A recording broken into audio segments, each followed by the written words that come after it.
ka ba? Ang dami nababalita ngayon na lahat ng tao may sakit na. Wait lang ha, bibilang kitang gamot, dyan ka lang. Sige po, Nay. A few moments later. Wala na po tayong Biogesic, ubus na po. Psst, Pogi, ubus na Biogesic nyo? Oo ma'am, nagkaubusan po eh. Lahat ng tao ngayon may trangkaso na. Nabalitaan ko nga. O siya, sige. Saan kaya ako makakabili ng Biogesic nito? Yung anak ko. Psst, Biogesic ba hanap mo? Oo. Meron ako ditong Biogesic, bagong gawa lang. Talaga? Baka fake yan ha? Magandang klase to. Parang naiba yung tsura. Di ba capsule yun nung linulunok? Wala na yun. Ito na yung bago. Sinisuot na. Ay, ganun ba? O sige, pabili ako isa. Baka mas effective yan. Eto. Balik ka ha.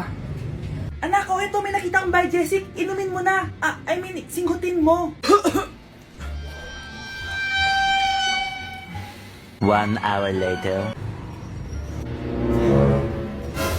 Anak, ba't nasa labas ka? Magaling ka na ba? Oo, Nay. Magaling na ako. Anak, okay ka lang ba? Oo, Nay. Para ako lumilipad. Alam niyo yun? Ako si Spider-Man!